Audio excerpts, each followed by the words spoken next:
The impact of former President Trump's third criminal indictment has not only underscored divisions in our country between the parties, but it appears that Republicans are also divided as well, with some Trump supporters still believing he did nothing wrong, others not so sure. And in that light, we begin today with former Vice President Mike Pence, a man once seen as extremely loyal to Trump, that is, until they lost the 2020 election, at which point Pence says Trump pressured him to try to overturn the election and in their favor.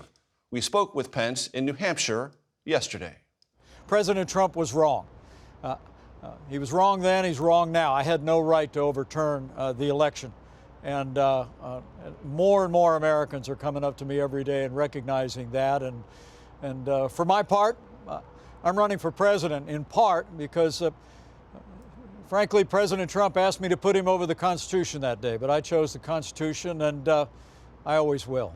So I want to ask you about characterizations that have been made by those who speak on behalf of the president's legal team. They've said this week that all they asked of you, that is to say the president, was to delay the proceedings to allow states to conduct an audit. Is that a truthful representation of what you were asked to do, Mr. Vice President?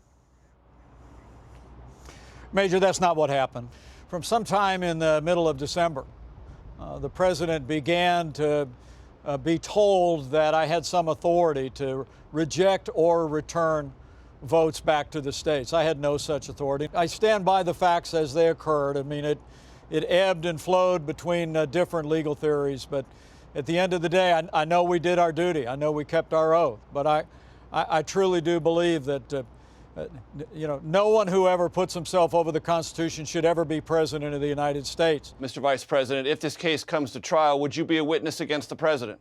People can be confident. We'll obey the law. We'll respond to the call of the law if it comes, and we'll just tell the truth. Look, I've been telling this story over the last 2 years, but I must tell you over the last week, it seems that more and more Americans have been coming up to me and just expressing a word of appreciation for what, by God's grace, that we did that day. To be clear, Mr. Vice President, you do not regard this indictment as the political persecution of the former president?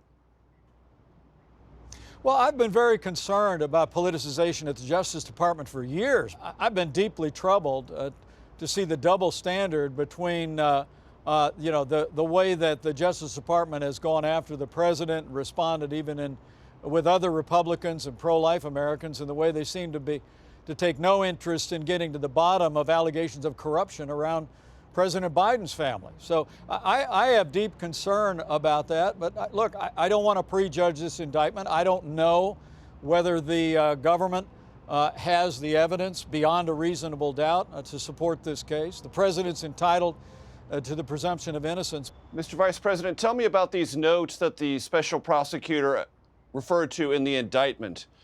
Were those all the notes you took on all of your conversations with the former president at that time? Were you a note taker throughout your time as vice president? Did you hand them off to staff? Were these things you kept yourself? Tell me about the note process. Well, I can tell you, Major, I have some limitations of what I can talk about relative to the grand jury, but there was from time to time, particularly at important moments, I had a practice of scribbling a note or two on my calendar just to memorialize it and remember it, and I did that in this case. I generally didn't make a practice of taking notes in meetings over the 4-year period of time, but given the momentous events that were unfolding, I did take a few notes to remind myself of what had been said. And from very early on, the very first time the president raised the issue with me that he was being told that I had the right to overturn the election, to reject or return votes, I told him I knew I had no such authority. Look, I'm a student of American history. I knew the founders of this country would never have given any one person the right to choose what electoral college votes to accept and which ones to reject. I was very consistent with the president about that, and my recollections all reflect that. But, at the end of the day, the president continued to hold to that view. But I knew what my duty was. And as I said, by God's grace, we did our duty on that fateful day. Mr. Vice President, what do you believe the president's state of mind was about whether he won or lost the 2020 election? I really can't say. I don't know what was in his mind. And it seemed to me through all that period of time, the president was intent, as we all were, in getting to the bottom of voting irregularities that had taken place. There were roughly a half a dozen states that had changed the rules in the name of COVID, and frankly changed them in ways that could benefit Democrat candidates. But in more than 60 lawsuits, all of which I supported, and in reviews at state levels, there was never any evidence of widespread fraud that would have changed the outcome of the election in any of those states. Did you ever hear the president say, "I lost," or did you ever take part in a meeting where it was clear from other words that he spoke that he knew he had lost and was preparing to leave the White House? I remember one occasion before Christmas where the president asked me what he thought we ought to do. We were just the two of us in the Oval Office, Major, and I remember I looked at him and I said, look, let all the lawsuits play out, let the Congress do their work to consider objections, but I said at the end of the day, if the election goes the other way, I said we ought to take a bow. We ought to travel around the country. And I remember the president standing in front of his desk listening very intently to me, and I'll never forget the way he just kind of pointed at me as if to say, that's worth thinking about. But I don't know what was in his mind at the time. Would you ever vote again for Donald Trump? Look, I don't think I'll have to. I have to tell you, everywhere I go. That wasn't the question, Mr. Vice President. Would you ever vote for Donald Trump again? Yeah, I know what your question is, but let me be very clear. I'm running for president because I don't think anyone who ever puts himself over the Constitution should ever be president or should ever be president again. This country's in a lot of trouble. And we've got to get back to basics. We've got to get back to keeping faith with the Constitution.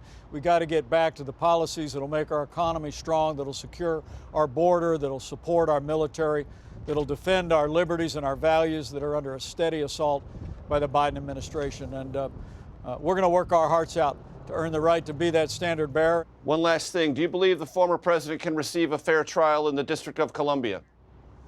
Well, I would hope so, but I don't want to prejudge the indictment or prejudge whether the government can make their case. Look, the president's entitled to a presumption of innocence, and I have every confidence that he'll make his case in court. But at the end of the day, I'm going to stay focused on where the American people are focused. But I'm never going to waver in making it clear to people that whatever the outcome of this indictment and whatever it's, wherever it goes, I know I did my duty that day. Former Vice President Mike Pence, thank you for joining us. Thank you, Major.